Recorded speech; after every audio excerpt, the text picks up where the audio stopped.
It's starting. Hi. Oh, Okay, we're live! it's just... First. Live show. Okay. Alec, okay. Okay, we're here to talk about this book. Hold on. Okay, so I'll go ahead and go tweet the link to the YouTube thing so that people can see it.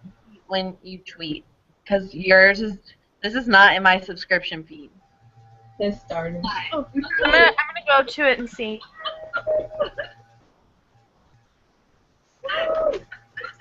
It's just... Okay. Alec, Yeah, I don't see it either.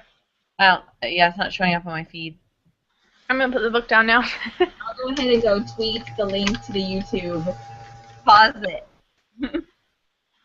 People can see it. When you tweet, because this is not in my subscription feed. It's starting. I'm gonna go to it and see. This is so weird. I keep hearing your guys' like things that we talked about a second ago. Rachel, I think, has it on playing it. Oh. And you're not popping up on my screen. Like when you talk, it doesn't change. I think Rachel needs to put it on, that's not showing up on my feed, control room, where it switches between people. Rachel, can you pause it where you're playing it? It says stop broadcast. Oh, wait, I stopped it. The actual... I stopped it. We're live right now. Yeah, we're live. Okay. Okay, I can't hear anymore. Rachel, can you figure out if there's a way to switch between the people? I think you just, like, click on one of our faces and say, like, make it rotate or something.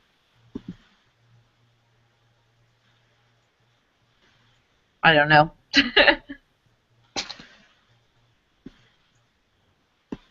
What am I supposed to do? What's the problem? It's not when Sarah and I talk, it's still only showing your face instead of rotating between our faces with whoever's talking.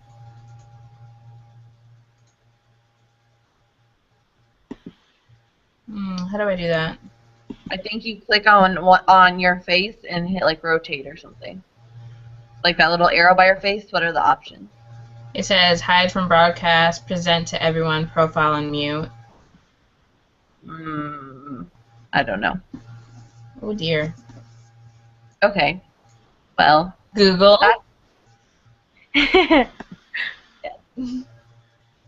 Okay. You tweeted out this link. Pause that.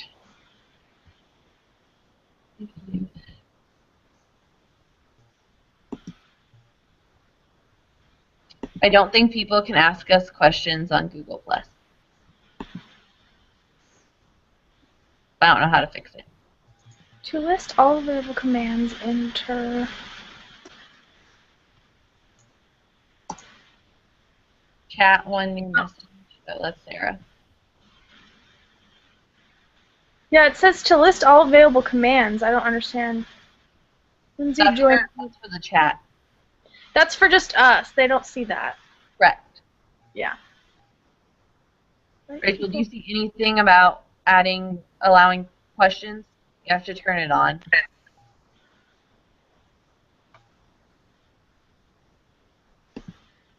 Allowing, okay, where would I see this?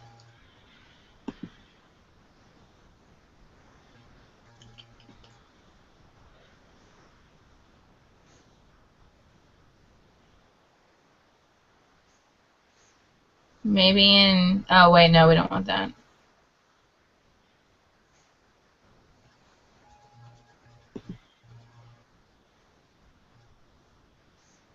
Maybe in control room? Yeah, that's what I was thinking, because only you have control over the control room. We can't see what's in there.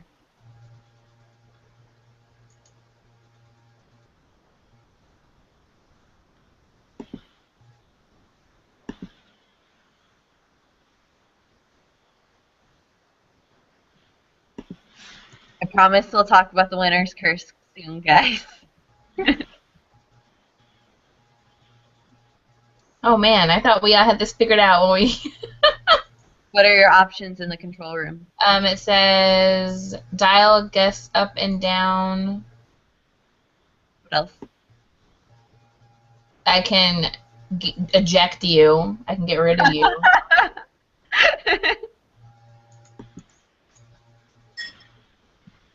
Okay, cool. Now we all have access to it. Oh, cool. That's awesome. I see it on mine too. Okay, I shared control. That's what I did. I shared controls. Sweet. Let's click on the buttons. Okay. Whoops. Don't So hit maybe y'all can figure it out. There's no one watching right now. Well, it still records. Oh, yeah. Touche. Rachel, do you see any? Yeah, that's what I thought it was. Alright, okay, I'm like, when I'm on the actual, like, live show, it's going in between our faces. Okay, that's good. But like, when I'm on there, it's going, like, whoever's talking, it goes between us. But when I'm on the live show, there's nothing. Well, hold on, let me look now. I didn't look now that it's projecting. Is there a button to go to Google Plus in the bottom left? Google Plus? Like in the the problem is when you're on the live show page on YouTube, it doesn't actually like have a button in the bottom left that lets you like go to Google Plus and ask questions. Wait, I'm gonna see something. Let me see.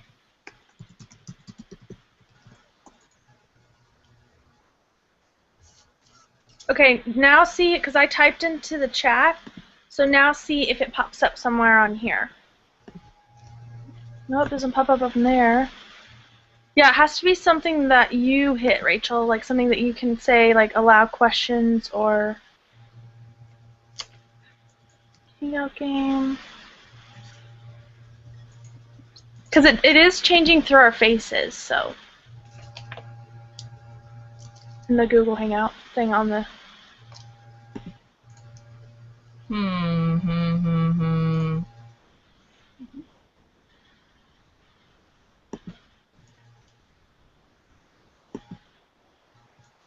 Curse.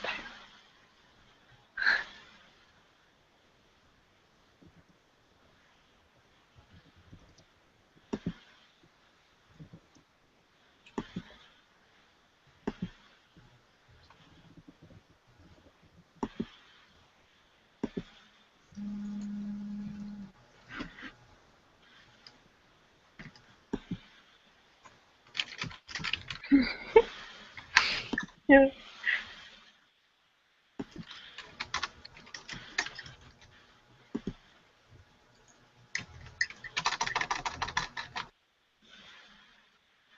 Well, we could always just keep an eye on the YouTube page because I can see the comments right now. Mm-hmm.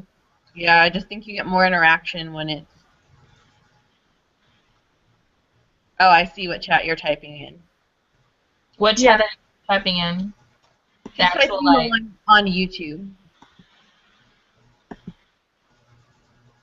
Yeah, it's right. It's like right on the side. So as long as we keep our eyes on it, then we just head over there and check it. Then I felt like that'd be okay. Well, there's something like I typed into Google how to do it. What's it say? There's a video, of course.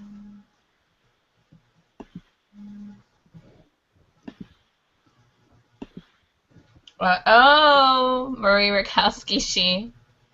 Okay, well, I say we just go ahead and move on, and it's good how it is. Yeah, I'll just keep an eye on the comments. Okay. Okay, Rachel, what are your initial final thoughts, non-spoilers, on the book? Okay, like, officially, I really enjoyed the book. At first, I was kind of like off on it. Not that I didn't like it. I was really enjoying it, and I mentioned it when we were talking that the writing style was a little bit different, and it took a little bit of me getting used to it because for some reason, at some points, I couldn't tell if it was Aaron or Kestrel talking. So the writing style was a little bit weird at first, but once you get used to it, I ended up really enjoying the book. It was pretty fast-paced, and I think the romance was actually pretty enjoyable. Okay, Lindsay, your turn. Okay. Well, I gave it a 4.5 stars. I really enjoyed it, but I didn't really get into it until I was about 100 pages in. And I think what the problem was after discussing it with Sarah is that at the beginning of the book, because of the situation Kestrel is in, because, she's kind of she's between a rock and a hard place, quite literally, when it comes to military or marriage. And I think it's made her kind of apathetic at the beginning of the book before she starts getting to know Arn. And I'm a very empathetic person, and I very strongly, when I read, pick up on characters' emotions if the writing is good. So I think that since the writing was good and since Kestrel was really apathetic, I picked up on the apathy, and it made me feel apathetic while I was reading. So other than that, I thought it was really good. I really liked the pacing. I read it really quickly. I flew through it. I really liked Kestrel once we got to know her better. I really liked Arin, even though things that are spoilers. And yeah, I really liked the side characters too. I wish they played a slightly bigger role, but I really enjoyed the role that they had. Yeah, those are my thoughts. Okay, and for me, I didn't really have any problems with the story. I really enjoyed it the whole time. I never felt like I wasn't getting into it. I don't know. From start to finish, I felt like it was so different than anything I read before. That's why I just connected with it immediately. And it also reminds me of books that I used to read when I was in high school, and so it was kind of nostalgic for me because I used to read a lot of books about girls that were depressed, and then they would go through some major thing. And so to me, those feelings that she was going through reminded me of that. So I didn't have any problems with that. Does that make any sense? I don't know. And yeah, other than that, I really liked RN too. I liked the story overall. I thought it was really interesting. I thought it was cool.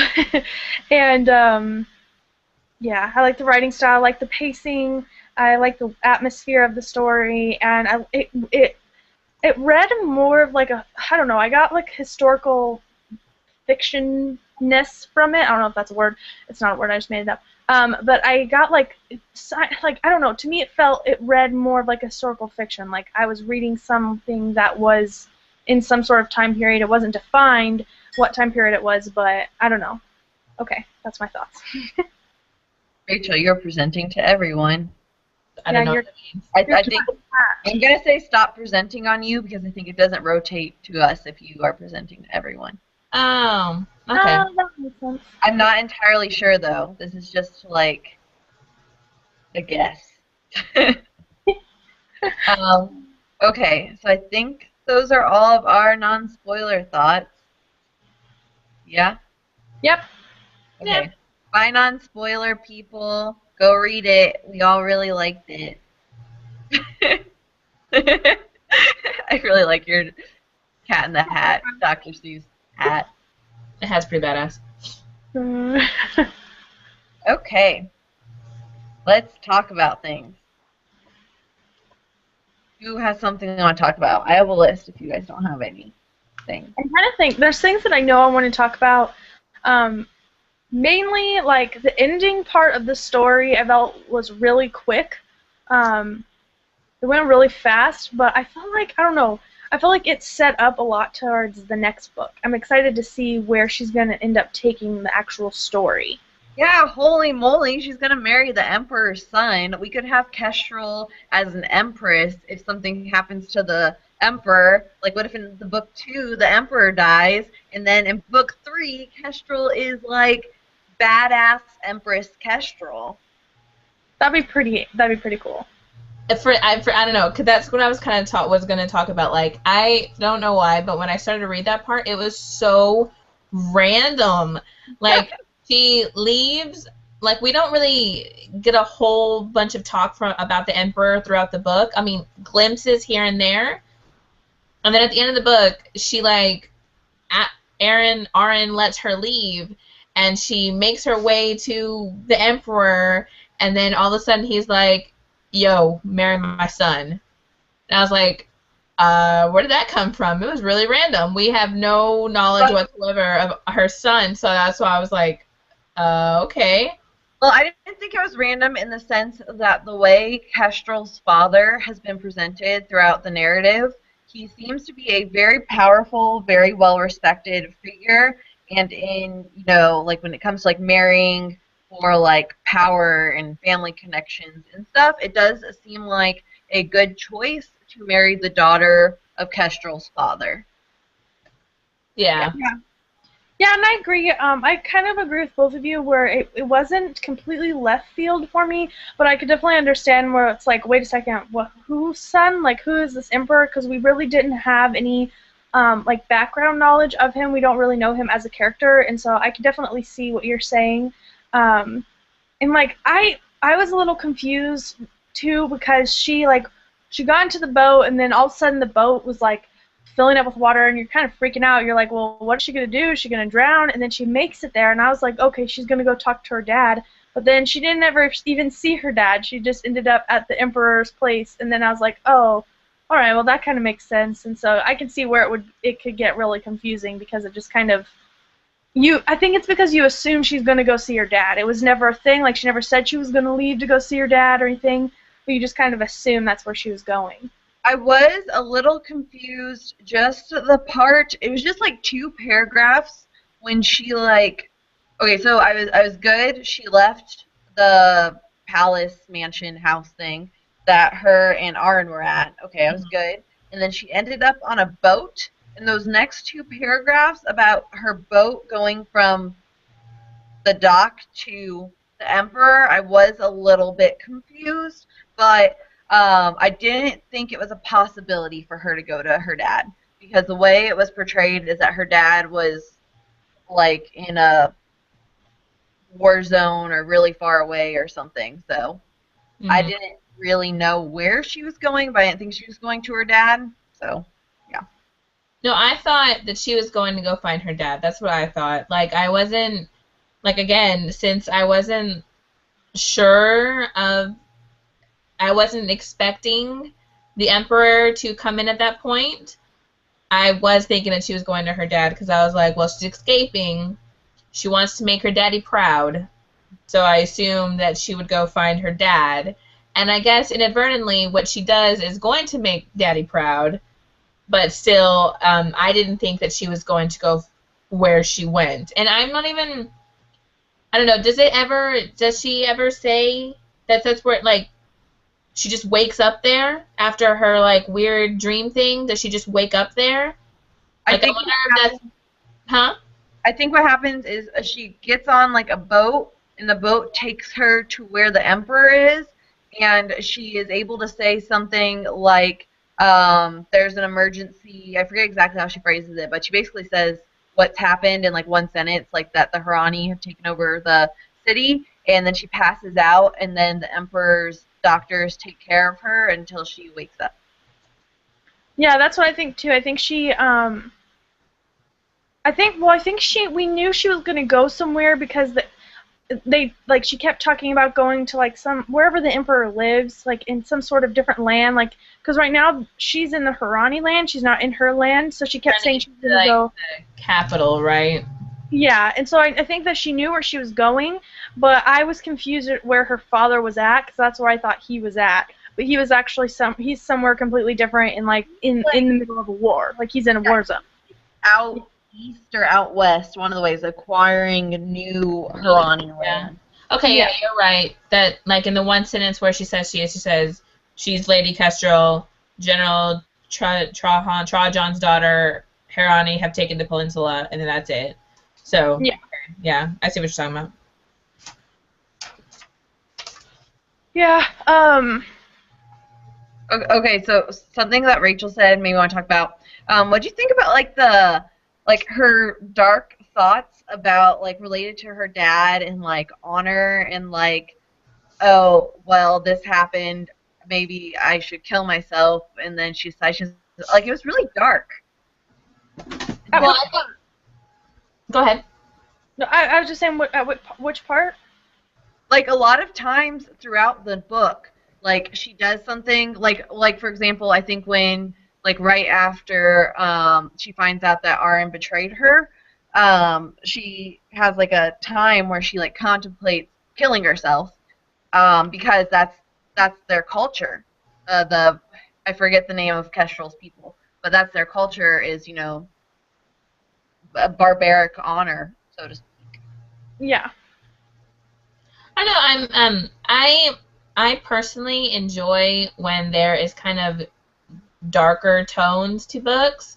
So I guess I could say I enjoyed that, but um I mean I understand in their thinking that there is no honor in being captured, being enslaved, being there's no honor in that, and it's better for them or better for them to die as opposed to being captured. I mean, it was definitely dark. It was definitely like, and Aaron was automatically like, no, you can't kill yourself. You are one to see this to the end.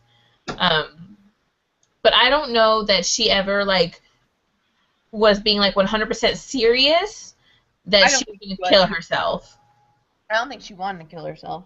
Yeah, I don't think she wanted to. I think she was just like, I got to say this to make them think I want to kill myself, but I don't really want to kill myself. But I do. I really do think that that's just the whole Valerian thing, is that there's just no honor in being captured, no honor in that, and they would rather die than be captured, I guess. Which I think is really interesting too, because for some reason I found like this contrast between they had captured their Huranis. Can you guys give me 1 second? My dog really wants in my room. You can continue to talk. I'm just going to go open the door, so continue to talk. I thought it was interesting in the sense that, okay, they had captured all the Huranis, and they're all slaves. Yeah. And they treat them as slaves, like, I guess, not horrible, but they treat them as slaves. But then when the tables have turned, now, I don't know. I thought that was interesting. The tables turn, and then they're like, well, no, there's no honor in dying. There's no honor in this. I'd rather die. Well, I think it's so interesting, and I think this is part of what Kestrel's struggling with. Wait, do you know what the Kestrel's people are called? Are they like Valorians or? Valerian? Yeah, like Valorian. Is it? Okay. I thought it was Valerians. Yeah. Okay. You can look it up. Yeah, Valerian. Valerians. Okay. I think it's really interesting, and part of what Kestrel struggled with is, okay, in our okay, I'm not like that knowledgeable in history, but in a lot of what we learn about American history, the culture that kind of like enslaved or whatever the other culture is usually the more modern culture, at least in more recent history. Like England had lots of technology compared to Africa, for example, or compared to the Native Americans over here. And this is really interesting to me because you have the Hurani, who are very, what we would call cultured. They use forks, they like art.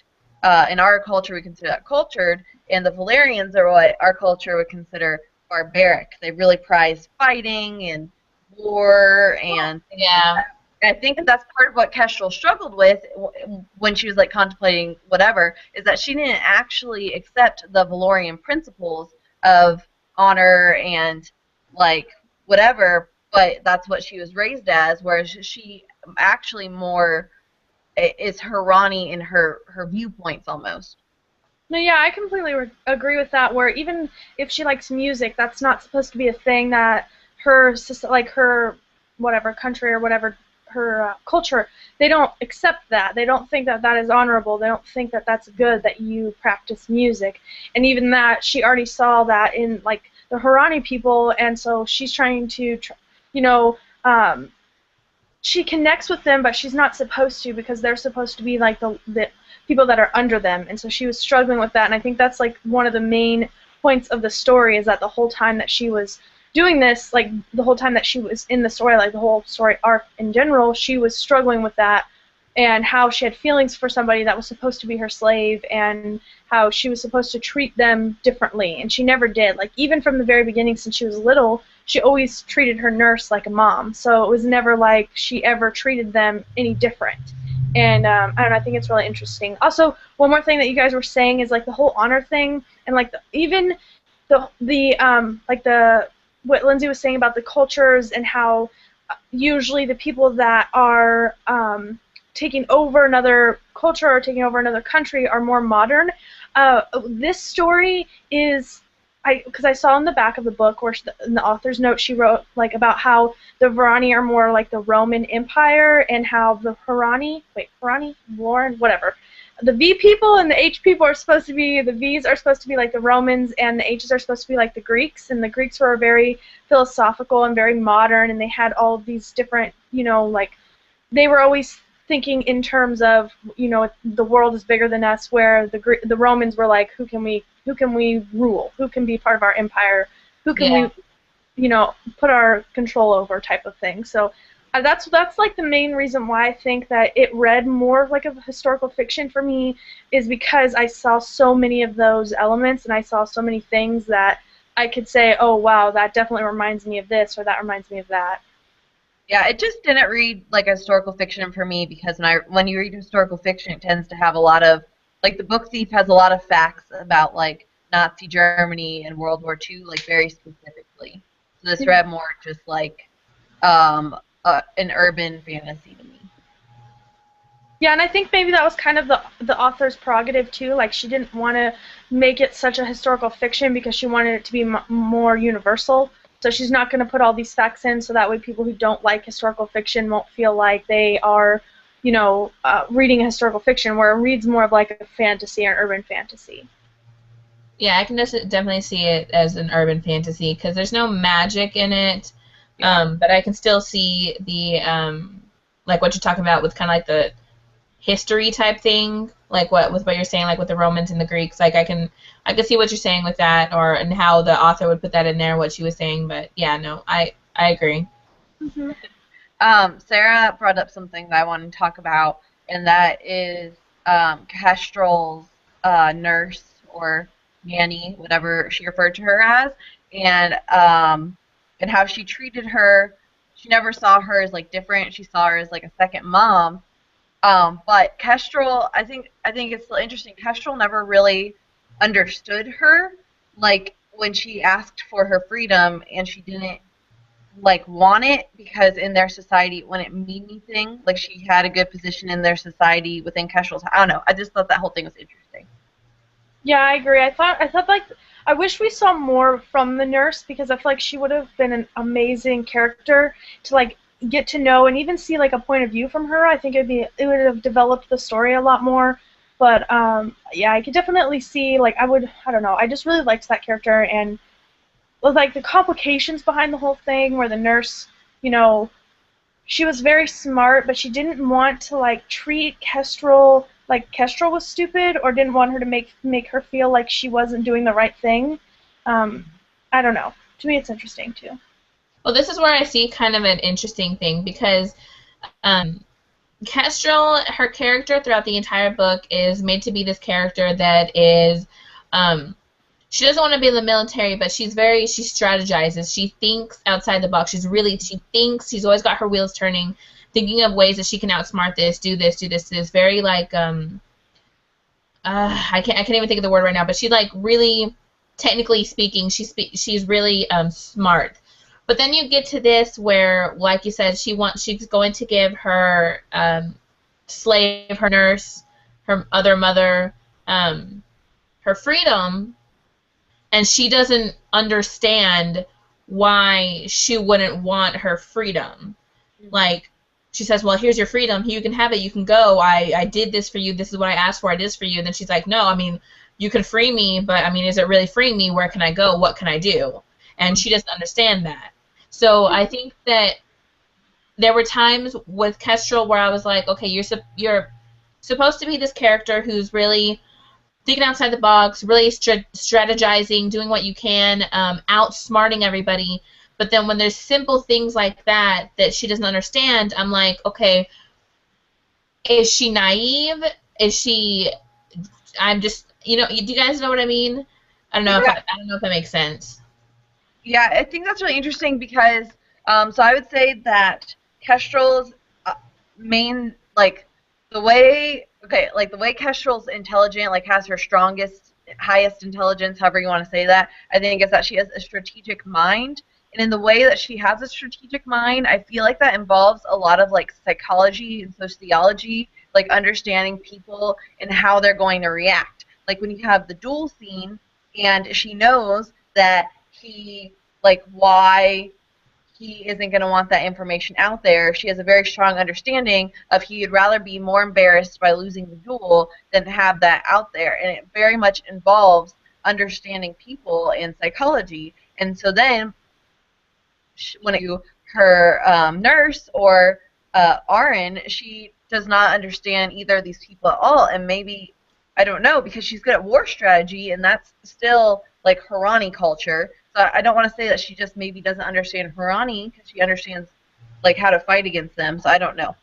Maybe that's what it is. Like that could be it too, because that's what I was thinking. I was like, well, maybe she just doesn't understand Harani culture or how Haranis are going to think. Like she knows what's going to happen. Like as the Valerians, she knows because she's one of them. She knows what they're thinking, but maybe she just doesn't understand Harani culture because at the same stroke, I was thinking to myself, okay, she's starting to, even when Aaron is talking to Cheat towards the beginning of the book, and he's like, her wheels are turning, she's asking questions, she's wondering, she may start asking questions that she shouldn't be asking, like about the gunpowder and all that stuff.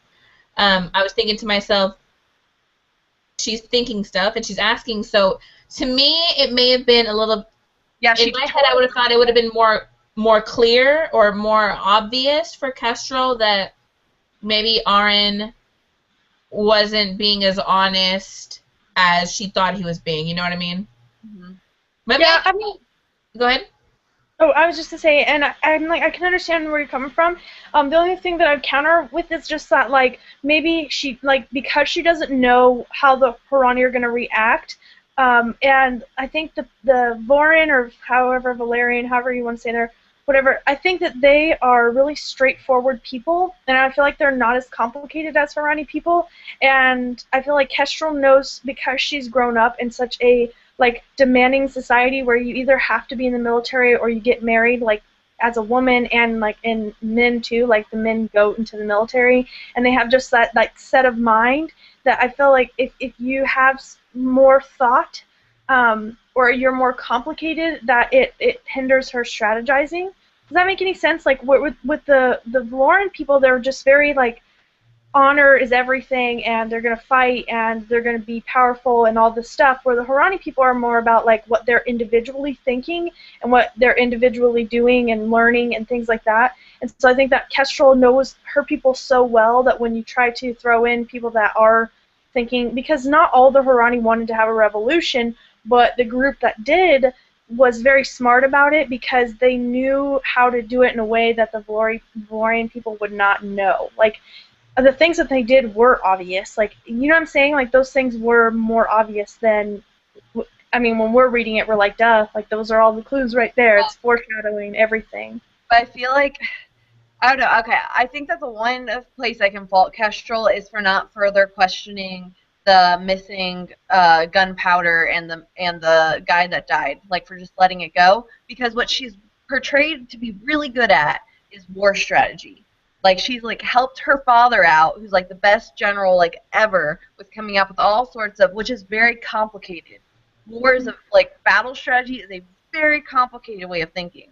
And so that she can understand how an entire battle is working out, but not understand that two suspicious events that a Harani guy is shrugging off are extremely suspicious is... See, yeah. That's what I'm saying. That's what I'm trying, like, to me, that would have been just maybe more obvious to me that she's supposed to be super smart, super war strategizing, helping her dad out, but she doesn't pick up on those two, like, integral parts of the whole, like, takeover. Yeah, and the only other thing I was going to say, too, is that the things that she did help her dad out with, it was, like, so easy for her to think of. Like, all of a sudden, she just said something, and the dad looked at her and was like, why didn't I think of that?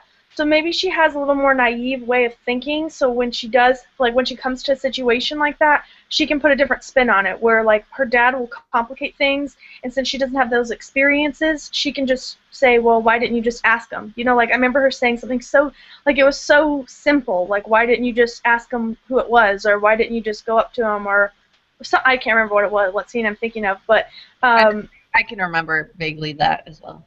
yeah, but I mean, like, I understand where you guys are coming from too. Like, I think that she should have known about Aaron a little bit sooner. Not a lot sooner, but I think if she would have questioned him more. Then the other side is that she was trying to stay away from him too. She was trying not to have feelings for him, and she wasn't admitting these things, and so maybe she wasn't really seeing it clearly in general. I don't know. But I think she ever tried to stay away from him. Did she? Well, yeah. She always let him play that game with her and watch her play the piano. It wasn't until after the duel scene. Yeah, and then she like asked him questions and stuff. So I guess that's not really staying away from. You're trying to learn more about him. Really quickly, we do have commenting. We have commenting going on. And Jana Marie, she says that personally, I think Kestrel has trouble weeding through situations where she has emotional ties, like overlooking what seems like obvious signs. She is trained on strategy in war without emotion. I like that. I think that's really cool. Yeah, that's concise. That makes sense. Yeah, I think that sums up both of our opinions too. Yep. Yeah, I agree. I like seeing how emotionally invested she is in it. Yeah. Awesome, Jana Marie. Yeah. I would clap, but I'm holding up my laptop with both hands.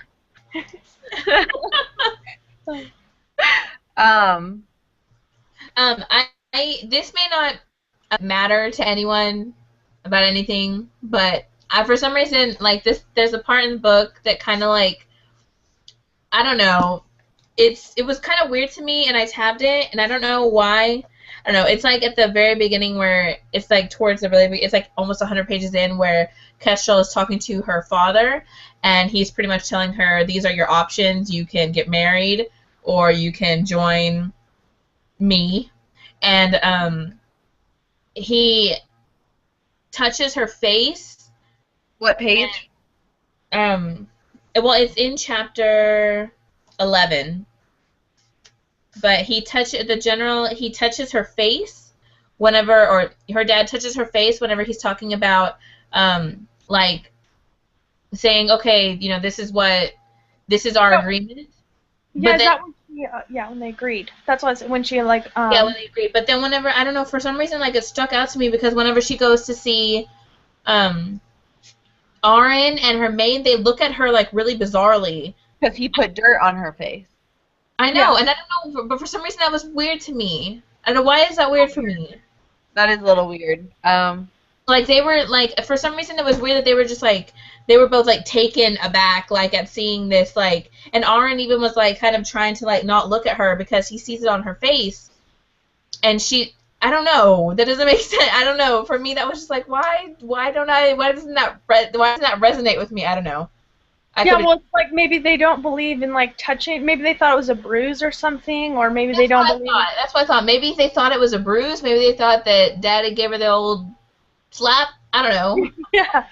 I'm not sure. It was just weird. That's really interesting. I didn't even catch that. The general patted her cheek with a damp hand. So I feel like it would be almost like muddy. Like it looked like mud on her face. I don't know. I think they call it a smudge. I think is what he says. It's a smudge.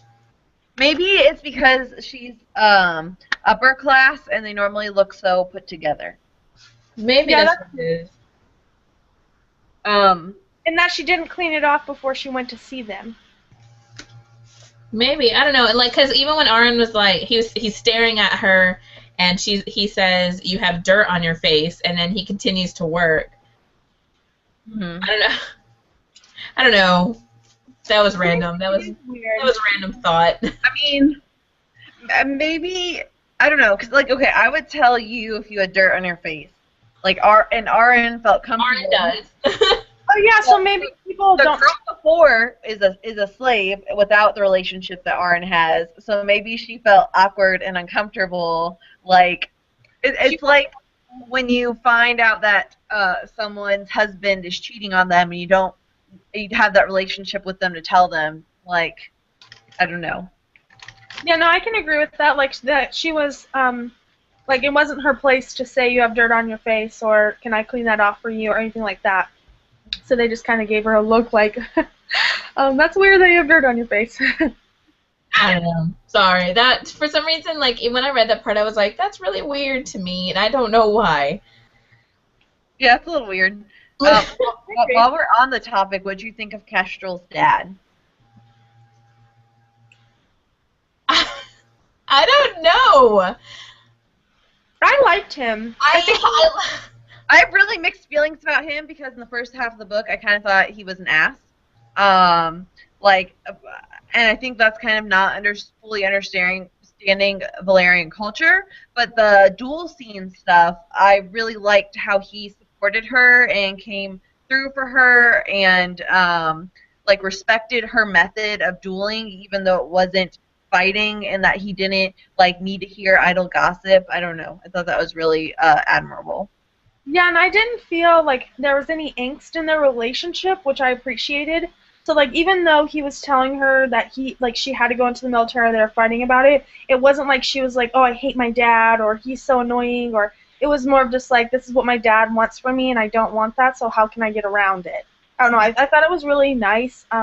But overall, I think I really like the dad's character. I want to see more of his character development. I want to see more from different points of views, I think. Jana Marie says that Kestrel's dad is a bit intense. I agree. I liked her dad. He was really authoritative, but not in a way that it's kind of hard to like explain. He was a dad when he needed to be a dad. Like overall, being a dad is what he needed to be, but he was still really authoritative. He was still, I'm the general, I have to make decisions for everybody, and so I need to act like that, I guess. Like, because especially when he's leaving, and they don't say goodbye, he wouldn't want me to be there, he wouldn't want me to say goodbye, he wouldn't want that. I don't know. I liked their relationship in a weird way.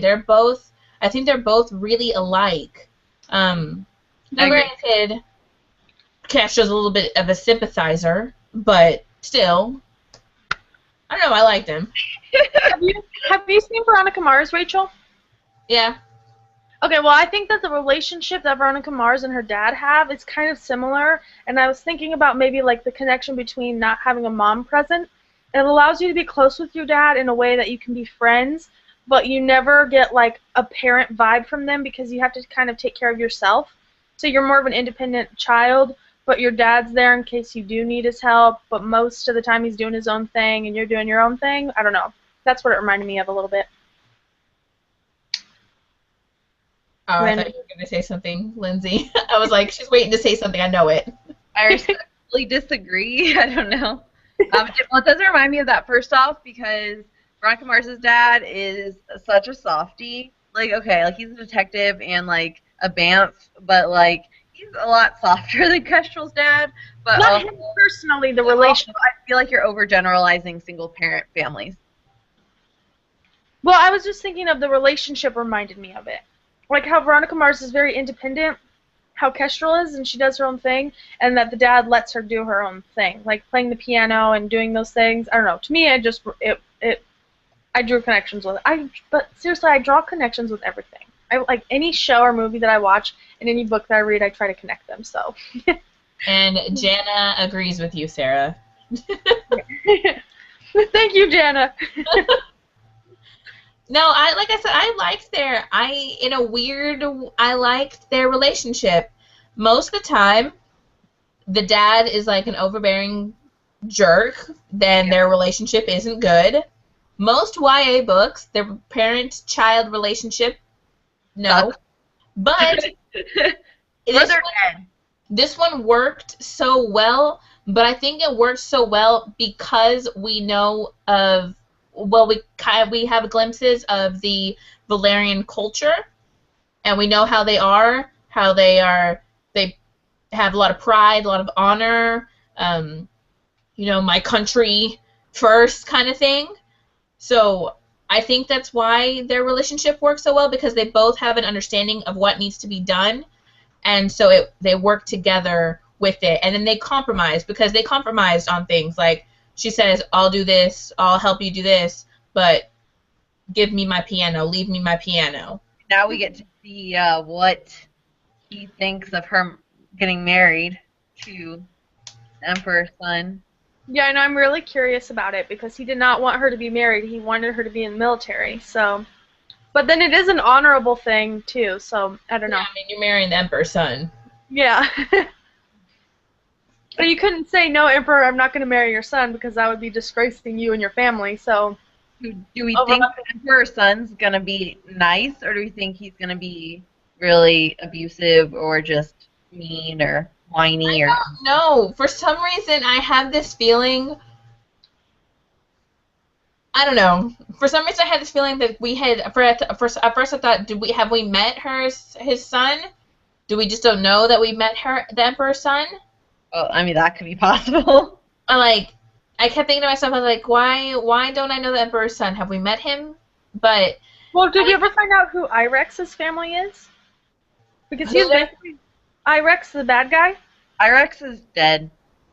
Oh, well, yeah, never mind. He died, and she cries for him, and oh yeah, with the poison. Arya's like, move along, I'd have killed him. Yeah.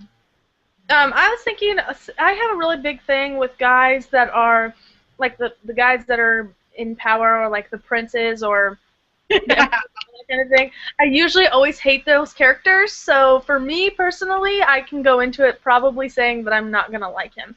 But I have a feeling that it's going to be a love triangle. Didn't you like Nikolai? Just kind of a segue. Yeah, but she initially hated the Darkling, right away, and it's probably because he was in power. And plus, Nikolai, we didn't find out that he was in power until later on. So I already liked him before I found out that he was a prince. Okay. The only exception is Dalinar. I will always forever love Dalinar, and he's like the king's right-hand man, so he has power. But usually I always hate princes. Like, I hate Dorian, and I hate so many princes. I don't know why. Jana says that she hates the Emperor's son already. She has a soft spot for Aaron, and she doesn't want to get pulled into a heart-wrenching love triangle. I can honestly agree. I really don't feel like reading a love triangle, even though we kind of already have one, because of Aaron and Ronan. Because you got to think, what is Ronan going to feel about this? Because Ronan had proposed to her, and she says, no, I have eyes for another. And now she's engaged. Okay. So I have a very specific definition of what I view as a love triangle. I think that if the love triangle is two guys and a girl, that the girl has to have feelings for both guy characters, and I don't think that she ever had feelings for Ronan, so I never he was always I disagree though, but I think she would have married Ronan if Arn never came into the picture. I think to save herself from going in the military, I think she had enough feelings that she could have married him and been happy. I agree. I think that... I agree, but I still don't... the way it's presented in the book, it didn't feel like a love triangle to me. It felt like this was a story about Kestrel and Aaron. But I think that, it may not have been, in a straightforward, love triangle, she's torn between two men. I think it was, I think that maybe you're supposed to get a sense of if she goes with her heart, she's going to go with Aaron, but if she goes with I got to think of what's best to do for my country or I got to do what's best. Military. But there's still the third option of the military. Yeah, the military. But she doesn't want to join the military. And not only that, she physically is not capable. She can strategize, but she can't fight. But she doesn't really want to marry Ronan either. No, but she recognizes, she even says that she recognizes that it would be a good match, that she can understand why she should marry Ronan. Even if she doesn't have, like, feelings for him, she recognizes that he's a good match for her, and that it would make, although she's not joined the military, it would still make her dad happy if she married Ronan. I agree. It just doesn't, like, when with that, like, having feelings for one guy and thinking it's wrong. I feel like it's still all about Aaron, and it's never about Ronan. It's about Aaron being Harani versus Kestrel being in love with him, and not Kestrel being in love with him versus marrying Ronan. I don't know. That's just how it feels to me. And I think it's also different because Aaron is, he, like, if she had her way, if the Harani weren't different, then she would have instantly been connected with him and probably instantly told herself she had feelings for him or, like, had a crush on him. And so it's interesting because she wants to spend all this time with him and she wants to be around him more than she does Ronan, and she doesn't ever tell us that it's because she has feelings for him. Like, it was never a thing that she said, oh yeah, he's my friend, not until later in the book. But they're already, like, playing games together and they're already going to places together and stuff like that. And I feel like it's so out of character for her to do that, that obviously that she was in love with him. Does that make sense? Like, because she wouldn't do that with Ronan. She would never say, come on, Ronan, let's go play a game, because she just didn't care. But with Aaron, for some reason, she wanted to be around him. I don't know. Okay, I have kind of a weird, I keep saying they're weird questions. They're not weird. Everything's fair game. Yeah. Typically I don't like reading Goodread reviews. Okay, and that's I like reading them. I do, but I don't. Because okay, I agree with that. Huh? I agree with that. Sometimes I enjoy Goodreads reviews because the gifts. There's some good gifts. But sometimes I read reviews and I start to think to myself, how did this person see this out of this? So I read a review where the person was saying that they felt that the book was that Aaron and Kestrel's relationship was insta-love. What are your thoughts on, did you guys think it was insta-love or not? What were your thoughts on it? Okay, I do not think it's insta-love. I think that she was instantly drawn to him, but not instantly in love with him, and I think that is okay and not insta-love, because, like, I feel like when you meet someone for the first time or whatever, that there's something there, if there's, like, potential for relationship, so I think that that's fine. I have more to say about Aaron. I don't want to go into it now. Well, I agree. I don't. Go ahead, Lindsay. You can finish. No, go ahead. Go ahead. I have a whole other Aaron.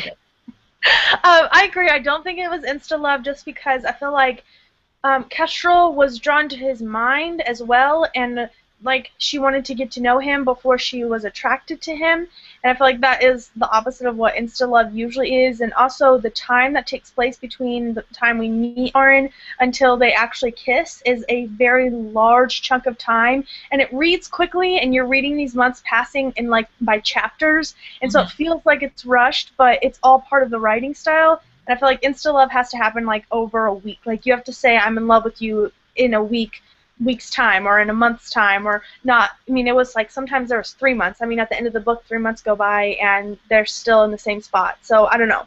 To me, I just don't feel like it's insta-love just because of timing. I agree. I don't think the book was insta-love either. What happened with my hat? Oh. Sometimes my hat. Did y'all see it? Did you guys see it? I don't know. It may have just been me. Yeah, it went little for a second. It went little, and I was like, whoa. Okay. I don't think that it was insta-love. I guess the only thing I'll say about it is that, like, she is initially drawn to him because of the whole, she thinks that he can sing. And so she's initially drawn to him because she's like, oh, he's music, I play piano kind of thing. And his defiance, too. And he's oh, that's what it was. He was defiant, and she liked that. So, I mean, I guess maybe that's the only thing, I don't know. And Janice says that people use the term insta-love way too loosely on Goodreads nowadays. I agree. Me too. I feel like if they don't like the way the relationship was developed, they call it insta-love. I think that maybe that's my qualm. Maybe that's my issue with Goodreads, that everyone, when I read reviews, a lot of the times are like, insta-love. Maybe that's my issue. And I think as a person reading it, I mean, there is no book except maybe Words of Radiance that is for everybody, like literally, and Ready Player One. But like there isn't, like, so there's just not a book that's for everybody, and so when it's just not like clicking with you, it might feel like insta-love because you're not into the story enough to, I don't know. I agree. I'm curious how many ratings this has on Goodreads. I'm gonna go look. Okay, can I bring up my Yes. controversial topic? Okay, this is kind of controversial. Okay, so I never said my thoughts on the Emperor's Son and Arin. Here's my thing. This is kind of almost what we were talking about last night, Sarah. I don't know if I'm in Kestrel's shoes and love my father and love my country, if I really would realistically ever forgive Arin. And I don't know if I want Kestrel to. That's an interesting point. For me,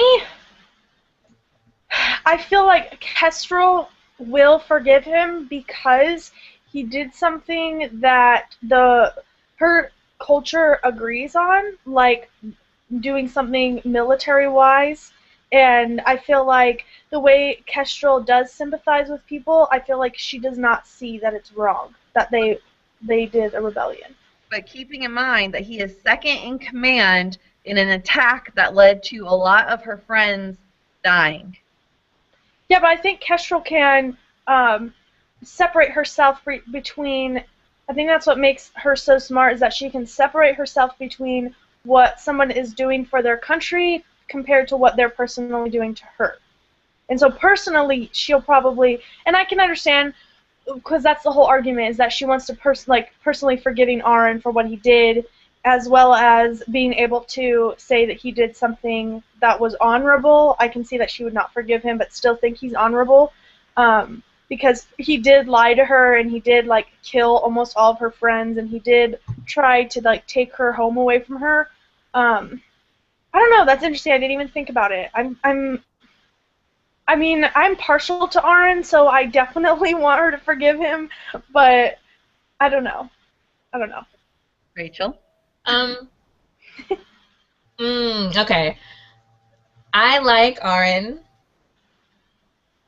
I like Arin as a character.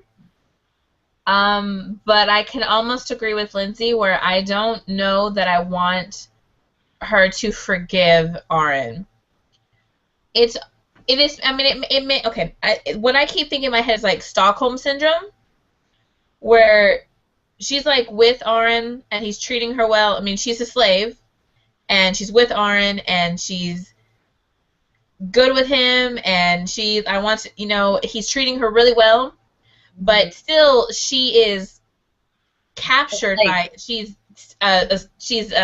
a prisoner of war, and he's killed all of these people, friends of hers, almost killed her best friend, now another one of Ronan's in prison. She's done all this, and she promises Jess that she's gonna take revenge, but then she's like, I just want to kiss him. I just want him to love me, and I wish he wouldn't go away for so long, even though he's killing my people. I wish he would come back to me. You know what I mean? That was just kind of... It is Stockholm Syndrome-y. Yeah. It's kind of weird for me. But can the same thing be said about Arin, too? Because she did have that same power over him? Like, he was her slave? No, because he purposely put himself in that position to spy on her and to... he was planning on killing her and, if possible, her father. Yeah, and Jenna, in the comments, Jana said, it's easier to forgive those that you love than it is to trust strangers. And sometimes, like the Emperor's Son, and she said that love makes the heart do crazy things. And I feel like that's the whole point, is that they already had a connection established. And so when you're, I don't know, because I can totally see where you guys are coming from. I'm partial, that's why. What if the Emperor's son is really nice and treats her well and respects that she likes music? I think that would be a little bit impossible, but if he does, then I don't know. I don't know. It's kind of, like I said, it's kind of weird for me when I see that kind of, when I see their relationship, it's weird. Mm-hmm. Because on the one hand, Aaron's got a job to do by killing everybody, but he loves her, and he's more clear about it. Like, I don't think I say I love you, mm-hmm. but Kestrel never says I love you. So I think Aaron maybe a little bit. Aaron really cares about Kestrel, where he's conflicted, but he still has a job to do, which is why I'm kind of like, I don't know how I feel about them. As a bystander, for me, I feel like what Aaron is doing is a good thing. Not killing her friends. I feel like that is a little bit unforgivable. But what he's doing, the revolution he's causing, to me, it makes him even a better character, in my opinion, because he has the strength to do those things and still kind of be in love with a person that he is that has had control over him. Whatever he did, wherever he went, he had to make sure that she knew where he was at. And I don't know. To me, I just feel like what he's doing, I can make excuses for it, and I can say that he's doing a good thing.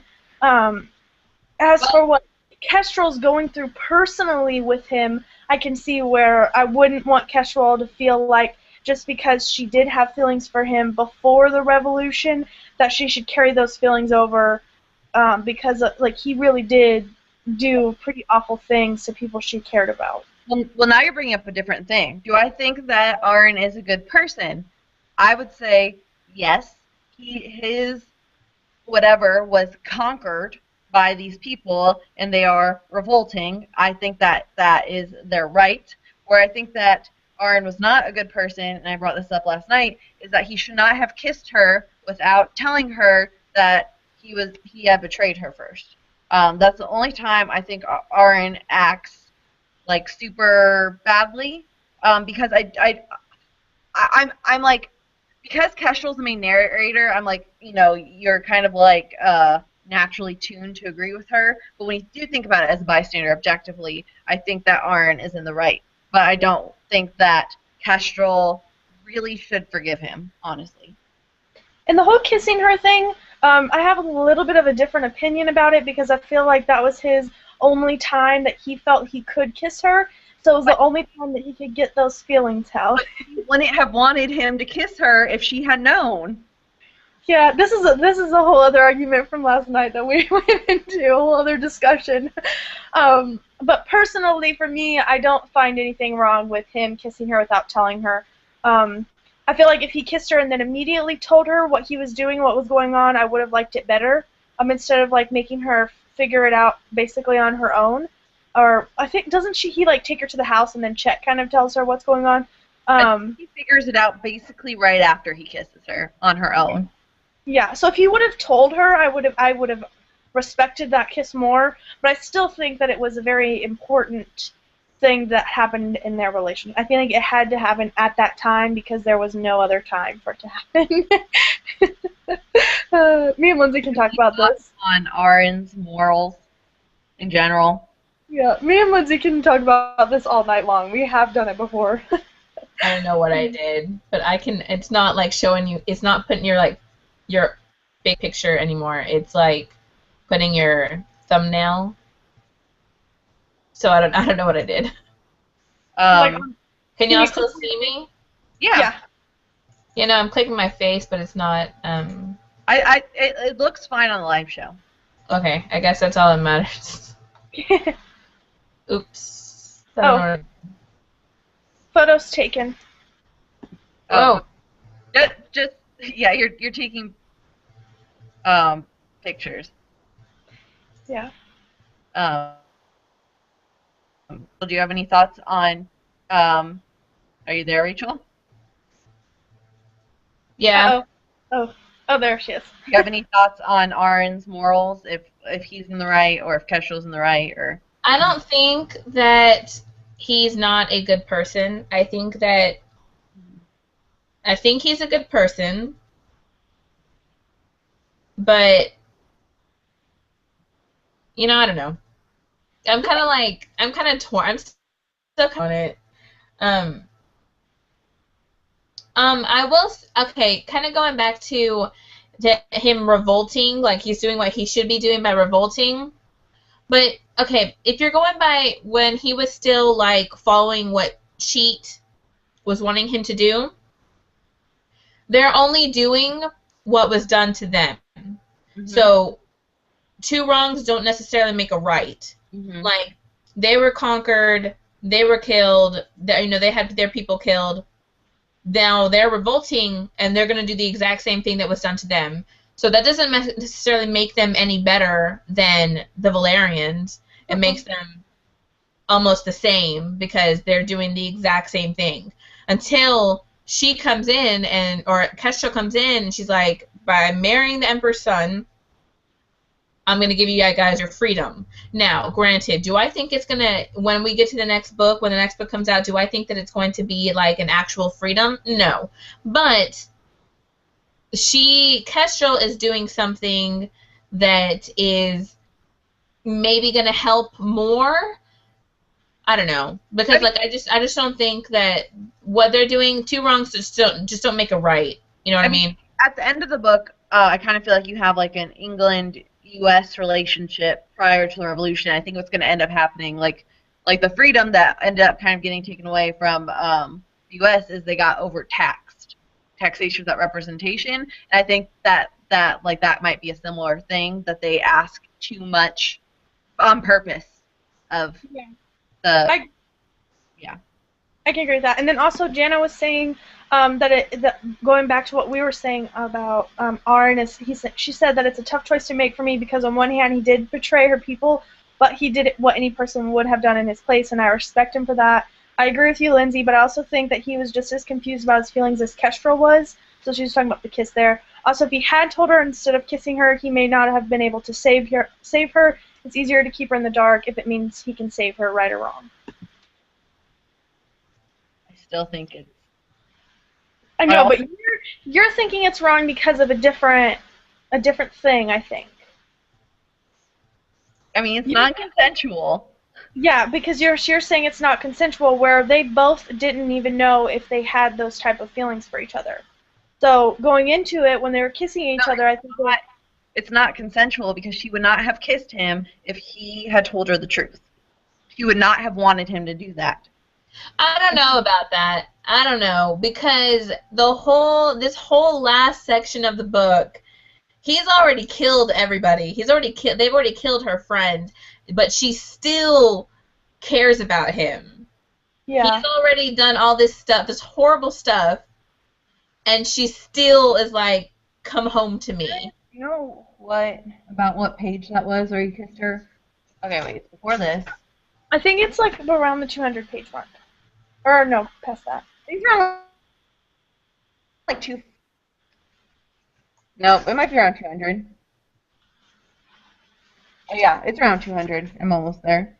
I don't know. You guys can keep talking. I want to read something. Yeah, I agree. I think that she probably if we're talking about where did Rachel go? I don't know. She left. Oh no. What was your thought gonna be? What was your thought? Oh, that if in the moment that they were in, which was like a very heated moment with each other, like they were both holding on to each other and they were both like, I don't know, I feel like the kiss itself still happened. Oh, see, right here it is. They didn't have to sit face to face, and then why are you crying? Like all the feelings that were going on, I feel like if he would have said, "This is me," no. I don't know. That I'm trying to. Okay. Rachel's back! Yay! Sorry, I don't know what I did. I was like, oh my god, no! That's crazy. I was clicking out of the effects and I was like, no! Well, it's changing for me now. It's changing your guys's, like, when you talk. Yeah, I see your faces Oh, now. yeah, it's doing that for me, too. Yay! I guess I fixed it, kind of. Yeah, I think because you left and came back, maybe? I don't know. That's weird. That is really strange. Okay. I'm so sorry. I was like, no! I'm trying to find a part in the book. It's on page 208. Yeah, I'm on page 210 right now. I'm trying to, like, skim read. Okay, what are you looking for? Oh, I'm skim reading to myself. You guys can. But what are we looking for? What are you looking for? The kiss is on page 209 at the top. Yeah, if you want to read that part. I'm looking for specifics. Oh. Because I think that in that moment, even if, because I think Kestrel already knew before he kissed her, because she was confused as to why Arn was making her leave. She was confused as to why she couldn't drink the wine, and I think she had already added it up, but she was denying it, and so I think she already knew when he kissed her, or she had an idea of what was going on. I don't know. She was still being like really naive because she said, well, I don't know why he doesn't want me to drink the wine, but you know what? I still don't care. I'm gonna drink it anyways. Yeah. And I think that she would have drank it anyways had Ronan not proposed to her, and then she was like, oh no, and then he says damn because she sees him looking, or he sees her looking at Aaron. So I think that she would have drank it anyways had Ronan not upset her or that whole thing happened. Yeah, because she had already decided she was going to drink it anyway. And yeah, I mean, if she had really thought that there was something, she would have passed on that information to her best friend. True. But what I'm talking about is when he's rushing her out of the ballroom. He's like rushing her out, and then they get in the carriage, and she starts crying. And then he kisses her. That's when he kisses her. Maybe he kissed her as like a forgive me for I have sinned kind of thing. Yeah. I never had any problems with it, but I know Lindsay does, and hers is for a specific reason. She believes it wasn't consensual. Yeah. Oh, you know what I just noticed? What? I don't have my little... Your what? My little hangout thing. Oh, it's on, like, the left. You can pull it up. I know, but I it's not there. Oh, because you left. Came back. Are there any other points that you guys wrote down or that you wanted to talk about? Yeah. Who is your favorite character that is not Kestrel or Arn? That character. I think mine's easy. It's the nurse. I think the nurse is my favorite. The nurse, or I kind of like the dad too. I think mine would be the dad. I think her dad would be the other character. Because Ronan is not a huge... well, Ronan's in the book, but... Mine's between Ronan and the dad. Why Ronan, though? Because he did what she asked for the duel, even though he didn't agree with it, and it scared him, and he didn't really understand what her plan was. See, I don't think I liked Ronan because he was just... I mean, I didn't dislike him, but I felt like he wasn't... I don't think his feeling... I don't know. To me, I just didn't feel him genuine. Like, I didn't feel like... I think Ronan was very genuine. I think he's just not particular. I mean, he's like he says what he means, but he's not like particularly like outright and bold.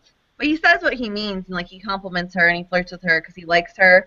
And I think that he like really genuinely does care about her. I think he's very nice, and um, I think he tries to do right by her and by his sister, and I respect that. And I don't know, I think that, like, the only thing I was going to say is that I think Ronan would have done that with another girl as well.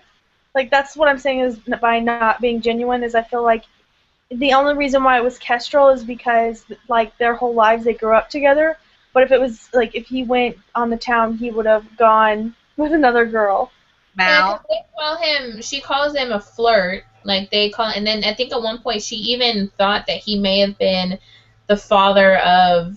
but the sister never thought that he flirted with anyone other than Kestrel. When Kestrel called him a flirt to her, the sister, I forget, is it Jess?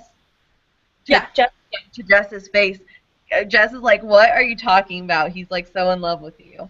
Yeah, but when he says that, like, I don't know. He says, let me see if I can find it. I don't know, I really liked Ronan. I think I like the dad a little bit more, but I really I like. like the dad. I know, the dad's probably, I want to see more from the dad.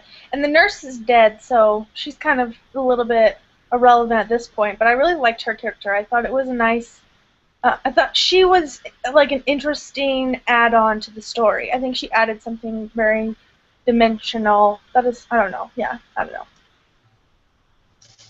Also, guys, I have to leave in about 45 minutes, so just as Okay. an I think we'll be good. okay.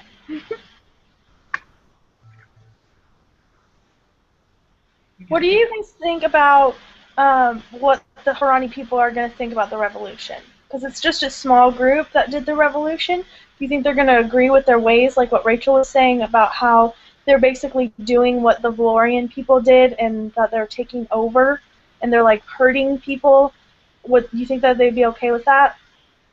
I mean, I guess it doesn't have to be, but I have a really hard time picturing because there's no map, right? So yeah. I have a really hard time picturing how scattered the Harani people are and how much of the Harani people have been enslaved and captured and how much of their land has been captured. So I don't know because I don't know that. You know what? Yeah, I just realized there's no map. There's no map. I know. I Dang. think it's so much harder to read a book that has multiple places and like an an empire without a map, like Joanne Tommy's book. Have you read Name of the Wind? Have I? Yeah. No. Okay. That's like, okay, that one you're given a map, but none of the places or names or whatever are on the map. I think that could be said. Oh, never mind. I was gonna say I think that could be said for the Furies books, but I don't have a map in the Furies books. Oh, the Furies map is very good. Okay. Yeah, because I have the UK edition, so there's no map. I like going along with maps. Sometimes maps are really helpful. Sometimes they're not. Like, I don't think that the map was super, super useful in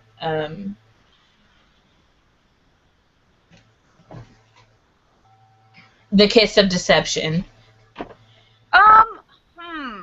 It like in retrospect, like the big places, it was, but then whenever they'd go to mention something, and I would go and look at the map and be like, where are they?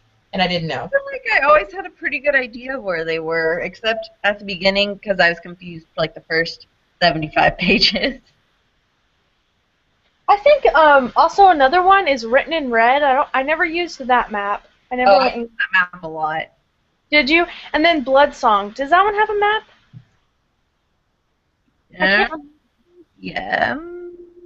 Yes, it does. I would grab it, but it's at the bottom of I it. don't think I ever use like the maps in Mistborn in like the first book. It's just a map of the city and like where the buildings are. Yeah, I don't think I did either. Maps. What are you gonna do? Okay. Any other points that you guys have? Who was your preferred POV? Okay. I always seem to like the POVs of the male characters more. It's when that's where it starts. Or Auron, dang no, Kestrel, it was started with her POV, and I enjoyed it because the whole main book is in Kestrel's perspective. There is much more Kestrel than there is Auron. So I found myself like eager to get to Aaron's point of view so I could see what he was thinking and what he was doing. Because even when Kestrel and Aaron were together and you're reading what Aaron's telling Kestrel, you still want to see what's going on in his head. So I preferred Aaron's POV, but it was only because his had so much less than Kestrel. Like if it would have been Aaron's point of view, main point of view, and Kestrel snippets, I would have preferred Kestrel's point of view. Yeah, and I think I preferred Aaron because of the world building aspects. You saw a lot more dimension to what was actually going on, where Kestrel is just kind of like, you know, just doing one thing, and Aaron brought in this whole other side. And so I feel like the book wouldn't have been as enjoyable without Aaron's point of view. And so I feel like I'm more partial to his point of view.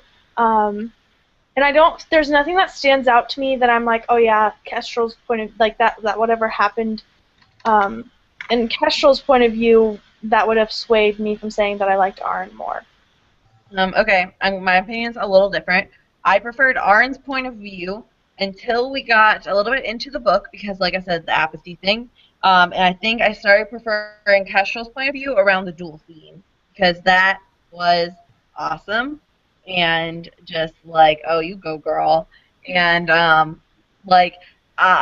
that point, it just started kind of getting a little bit like upset with Aaron. Like, I started thinking that Kestrel was more awesome, and that I started getting like, Aaron, like, tell her, and maybe I'll like you more. Like, and like I know, like he's loyal to his people too, so it's hard, but yeah, because damn if you do, damn if you don't. Yeah, I know. And plus, I think, Lindsay, you like characters more that are truthful. Like, you hate it when people are hiding something or not telling the truth. I like honest people, and so I like honest characters. Unless they are dishonest in a very, very, very, very interesting way, like Joe Abercrombie books, I prefer truthful characters. I like honesty. Janice says that she prefers Aaron's point of view because it helped her to sympathize with his actions a bit as well. For her, it was an important part of what she took away from the book. I agree with that. Yeah. I think it's important to sympathize with Aaron when you're reading it. Yeah, and I just enjoyed the parts in general because of, like what I said, it's more world building, and you're learning more about how they're going to do the revolution, and you're learning about all these different things. I just think I enjoyed it. I just enjoyed that plot point more. Where Kestrel's plot was just kind of like she's just struggling with herself between her feelings about Aaron, and that was interesting. And but it wasn't something that was like the best part of the story, I don't think. And then she was also kind of like going to these balls and kind of doing all these things that were culturally that we learned more about her culture. But overall, I think Aaron's point of view is just a lot more interesting. I agree. I mean, I honestly, I just prefer male characters over female characters in general. Sometimes I do too. Yeah, especially Marie. I just prefer honest characters. Yeah, definitely. All right, next point. Do you guys have something? I have one more. I don't know if you guys have things. Go ahead. Okay. Yeah, I want to discuss in general predictions for the series in the next book. So, discussed the sun, discussed how we think the Empire's going to react, and I still want. I'm trying to decide how the dad's going to react. I don't know. Also, yeah, go ahead. I don't know. Yeah, I was going to say, Jana brought up a point about how the Harani people are going to be okay with the revolution and what they're doing, or they're just going to want to go back into slavery, and I think that brings up a cool point of that when people are enslaved and then they all of a sudden have their freedom, they don't know what to do afterwards. Like, there is a point in history where after every time a culture is out of slavery, they are kind of just doing those same jobs until they start branching out and doing other things.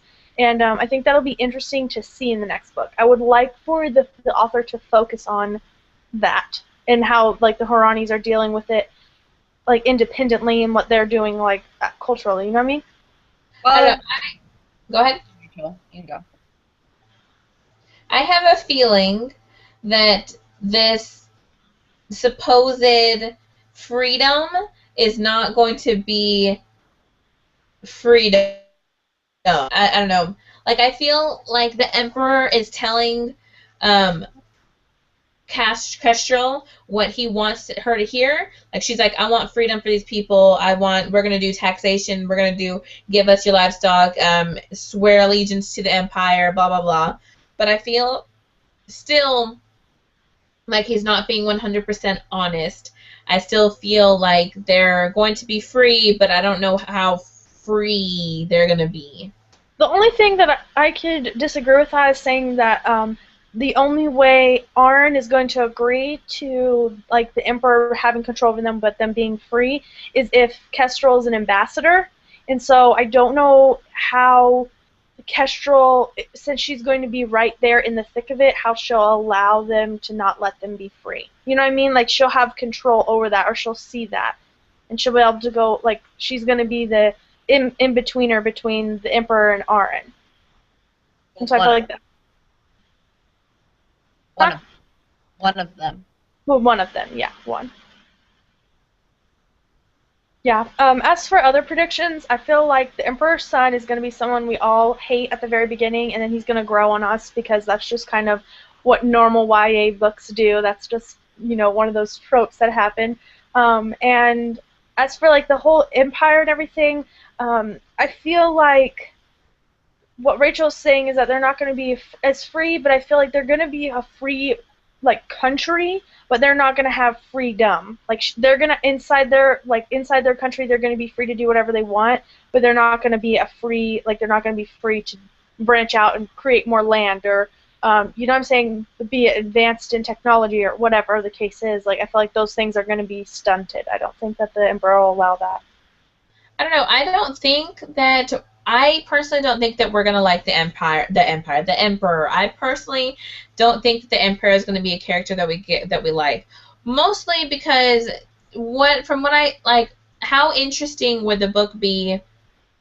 It's a trilogy, so how interesting would you think the book would be when we get to book 2 and everyone's free, Emperor's nice? There has to be another source of conflict. Yeah. There's got to be some other conflict. There's no way that it's just gonna. Peach, strawberry fields forever. I don't know. Wait. Like, I just don't think that the Emperor is going to be somebody that we like, and I don't think that the freedom is going to be free. Okay, side note real quick. Have you all seen the cover for The Winter's Crime? Because holy moly, beautiful. Like, oh my gosh, go look at that. Go look at that. Oh, also, Janice said something about Arryn could cause some serious issues because of his feelings about Kestrel's engagement. She maybe bargained off to him in exchange for cooperation. That's also another thing. Would you guys be okay if I read the blurb for The Winter's Crime? Yeah. Okay. The engagement of Lady Kestrel to Valoria's crown prince means one celebration after another, but to Kestrel it means living in a cage of her own making. As the wedding approaches, she aches to tell Arryn the truth about her engagement. If she could only trust him, yet can she even trust herself? For unknown to Arryn, Kestrel is becoming a skilled practitioner of an anonymous spy passing information to Huron and close to uncovering a shocking secret. As Arryn enlists dangerous allies in the struggle to keep his country's freedom, he can't fight the suspicion that Kestrel knows more than she shows. In the end, it might not be a dagger in the dark that cuts him open, but the truth. When that happens, Kestrel and Arryn learn just how much their crimes will cost them. Ooh, that's interesting. So maybe the next book will focus on, Kestrel betraying Arryn. So Arryn betrayed Kestrel, now Kestrel's going to betray Arryn. So in the last book, they have rock bottom. Like, their relationship is no trust, no nothing. They can't forgive each other, and then they build it up. The cover is really pretty. Although it's not doing the sideways thing. I wish it was doing the sideways thing. That's the only thing. I wish it was doing the sideways thing. But it's really pretty. As long as the spine matches, I'm good. Because it's beautiful. I like that. I think this blurb is really interesting because I think it continues to show one thing Sarah was saying when we were reading it is that it's very much a more focused on the romance story than the fantasy elements story. And this makes it sound like like it's at least like half romance still. Like there's this aspect of Kestrel being like a spy and knowing things and deceit, but it seems to all still be very strongly related to Aaron. Yeah.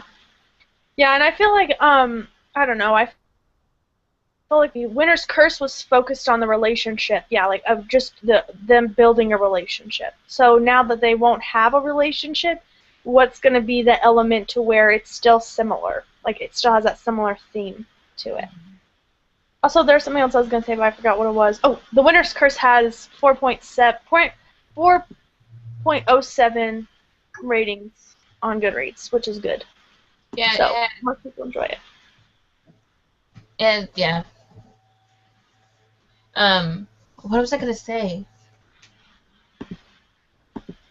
Have you guys read the Chaos Walking trilogy? I've I read have. all three. Huh? I've read all three. Sarah? I've only read like 180 pages of the first one. Okay, well, I guess it's not really spoilers, but the first one is told in it's told in one perspective, and there's two perspectives. The first one's going in between what the main character is saying or thinking, and on top of kind of what the other character is thinking. But in the second one, it's in both of their perspectives, but they're not together. So you're getting one perspective, but then you're getting another perspective. Mm-hmm. You know what I mean, Lindsay? Yeah. You're saying that like you think because you think we're gonna get a very interesting kind of like take on the story because they're in separate Aaron They're in and separate ways. So you're gonna get Aaron's perspective somewhere, and then you're gonna get Kestrel's perspective somewhere else. Yeah, that's what it sounds like to me. Maybe at towards the end, or And then major cliffhanger. yeah, I have a feeling this is just an offhand prediction that maybe a Harani or somebody's going to kill the Emperor, and so there's going to be some sort of huge conflict between all of the people instead of the Emperor being this or the Empire being this But settled. I don't know, because Aaron is like the leader of the Huron now. yeah. Like, it was Cheat, and now it's Huron, so I would think that they're going to listen to what Huron says. Maybe it's going to be, maybe it would be something more scandalous, like one of the Valerians is going to assassinate the Emperor. It's going to be an inside job. Oh, that would be interesting. Someone that sympathizes with Harani. Yeah, like her, like Yeah. girl. I could see that. Well, she's not physically strong, but I could see her doing it with like poison or something. I don't know. So wait, do we think that she's gonna follow through with the wedding or not? I think the wedding's not gonna happen. If I had to guess, I doubt it. Yeah, either if it does happen, I feel like her husband's gonna die really shortly after. I agree. I feel like you'd have to. Yeah, there would be no attachment because we already know that Aaron is endgame. Like he's already gonna be whatever happens at the end of the story. It's gonna involve Aaron, unless if she is Veronica Rossi. But I just feel like we already know that, so I don't know. I think based on that blurb for the winners crime, yeah, that's what it's called. That we can assume that Aaron's endgame. So yeah. So she can't be married to some other dude. Yeah, it wouldn't be possible. I don't know. Jana says that she agrees that the lack of sideways text, it sucks, but she says that she heard that there's a talking dog in it. She's talking about Chaos Walking. Oh. Because I was like, what? There was no magic in this book. Where did this come from? Okay. Yeah, yes, dog, Chaos Walking trilogy. That's correct. Yeah, there is the dog that talks. That's right. That's funny. I was like, wait, what? I'll be right back. I'll be right 1 minute. Okay. That was funny. I just kept thinking to myself, that doesn't make sense.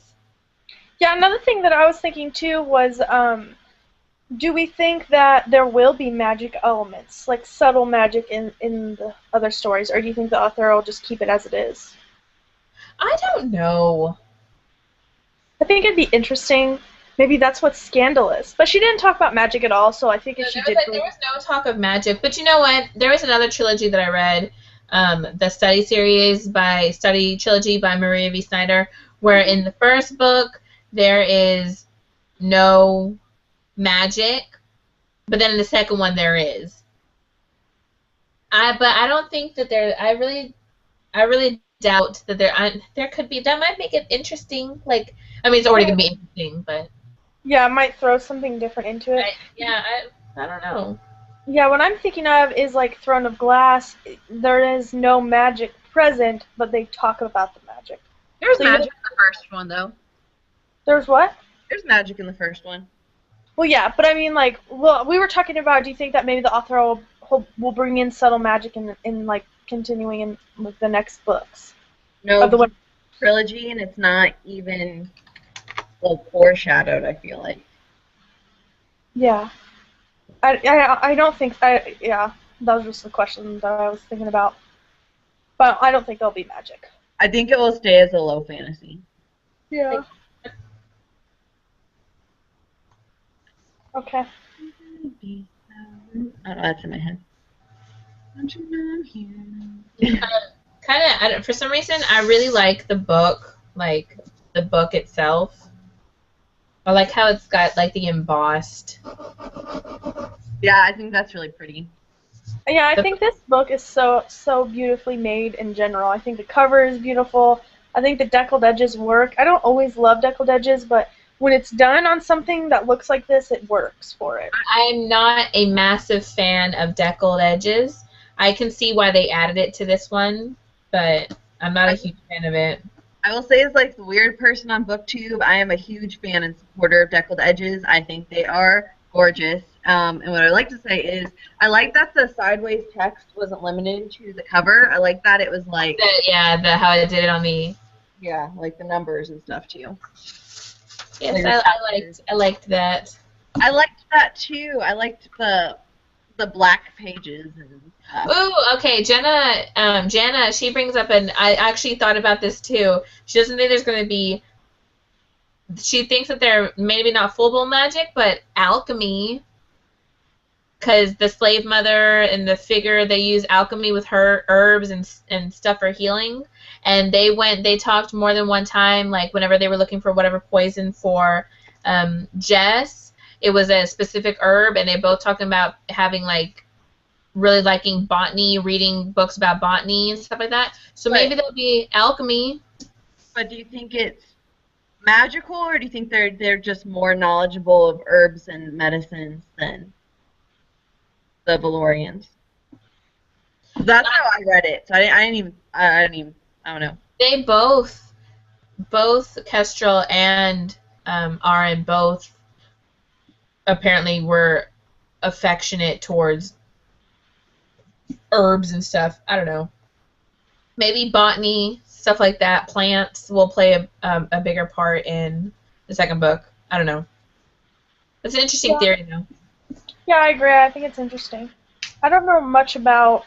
Yeah, me I haven't read a lot of books, with alchemy in it, so I wouldn't know how an author would set it up. So, like, what are the clues that they would drop for us to understand they were going to put alchemy in the next book?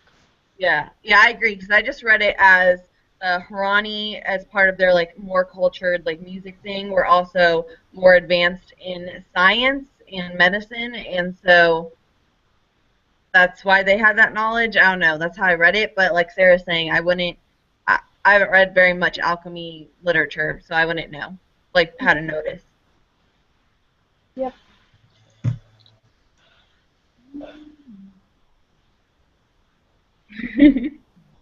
I wanted to do that thing. It looked like Rachel was like putting her hands in the frame and it brought the hat smaller, but mine doesn't do that.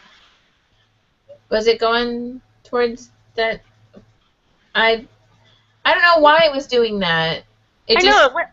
It went little for some reason. I don't know. It did a couple of times. It just went little for some weird reason. Oh, goodness.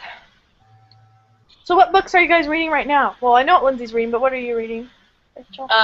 Well, when I went camping yesterday, I couldn't go to sleep because I'm a weird sleeper. So I read on my Kindle, and I ended up finishing Ruin and Rising. So when you guys get to Ruin and Rising, let me know. Yeah, we could do another live show. It was okay. I don't think that as a whole, I don't think that the trilogy was as amazing as everybody else thought it was. I feel like everyone's saying that, though. Like, Sana was saying that. I don't know. Everyone was saying they're kind of disappointed. Paige was saying that, and she loves that. But I think that people who read fantasy, like adult fantasy, think of young adult fantasy differently. Oh, I've heard it's because the characters aren't all, like, dealt with sufficiently, and it's, like, how the characters end up. I will always, I don't care what anyone says, I will always have a soft spot in my heart for the Darkling forever. I think he's such a complex and weird character that's just a douchebag, and I like it. But I can say I really liked Mal in the third one, and Nikolai I liked too, but for the first book, Mal was kind of mid. The second book, Mal was really annoying. The third book, I liked Mal as a character. I don't know. I enjoyed Mal the whole time. Read it and then get back to me. I think it's on our schedule for November. It was good, I guess. That's what everyone's saying. That's like how everyone's reacting. Like, No, so I mean, I've seen some people that are like, man, this was the bomb.com. It was like the greatest. Their feels were just torn into pieces. Granted, there is something that happens that I'm just like, whoa, did not expect that. But it's rectified. So I don't know. Just get back to me when you get to it. Okay. It'll probably be, I think it's November. I don't know. It's not October. Jana's just finished The Kiss of Deception, and she loved it. Yes. I love it. I love it. I love it. I think that book, you have to go in. Okay, I feel like I've only seen like from people I trust. There's been 2 people who I trust their reviews that didn't really like it, and they didn't like the concept of it though. I think you have to go in like only if you like the concept of that, like you don't know who's who, because like that's the fun part of it. Like that's why I was so intrigued by it, like not knowing who's who. I think that's so cool. I loved it. This is one of the only books where I think that the love triangle was done well. I agree. I liked it a lot. I'm reading this. That bodes well for me because I haven't read it yet. Horror store. Does it have pictures in it? It does. Okay. It does, but it's mostly text. I mean. Oh, okay. Oh yeah, you said it was like a Monster Calls. Are you you enjoying it, Lindsay? Yeah. I'm on the part. I just finished like the chair section. Does that make sense? Okay. I'm curious about it because I worked in a furniture store, so I think that Sarah would relate to like Amy's sentiments of like sitting down versus standing up, and like things like that. I think Sarah would relate. I really I liked Horror Store a lot because it went from being kind of like a satire. I like the satire element, but I also really like how the beginning was kind of like you thought it was going to be this quirky kind of fun book that you're reading, and then and then it goes so dark. And then it goes so dark, and I'm just like, didn't expect that. I did not expect it to go as dark as it did. Like when I thought of Horror Story, like I didn't think it was gonna go where it went, and I liked that. No. What is that? City of Stairs by Robert Jackson Bennett. It came out in paperback, I guess, because this is an ARC, but it's a finished copy. I had requested it because on Brandon Sanderson's blog, his assistant Peter posted a review of it. I'm only one chapter in, and so I really can't tell you what it's about. I don't know. There's a lot going on. I like it. I really like the writing. Who's it published by? BDWY, Broadway Books. Broadway Books. Huh. I haven't heard of the book before, so. I don't know what I'm going to read next. Probably The Infinite Sea, as you can see behind me. It was a pre-order. I've decided not to buy it for now. Tell me if Why I not? should. Because everyone's disappointed. You know, I'm kind of sad that I see that everybody's so disappointed by it, especially because I pre-ordered the fifth wave. As you see my poster, I pre-ordered the fifth wave, and I read it like within the 2 days that it came out. And I was so ready for this one, so excited. This is one of the only books that I completely waited for and pre-ordered. And then when I got it and I took it out and I looked at the size, I was instantly like, what? It's so much smaller. It's like a little over 300 pages, and the first book is nearly 500. And I'm like, is it a duology? no, it's going to be a trilogy. But I was huh? No, I was going to say, I've read Rick Yancey's Monstrumologist. I've read the first one, and I plan on reading the next books. But the book, how the sizes, how they go, like the first one is pretty thick. The second one is okay, and the third one is like the biggest book ever, Yeah. and the last one is like little, like maybe 200 pages. Yeah, I have 3 of them. I have the first 3 books, and Isle of Blood is the biggest.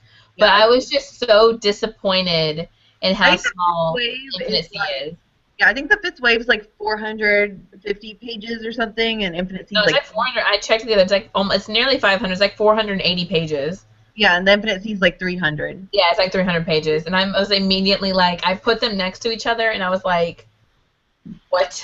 I was instantly disappointed for the fact that I waited so long for this tiny book, and then on top of that, to hear everybody's like kind of meh about it. Yeah. That's sad to me. That makes me sad. You tell me what you think about it, and I'll maybe buy it. Hey, you want to see? Where is this?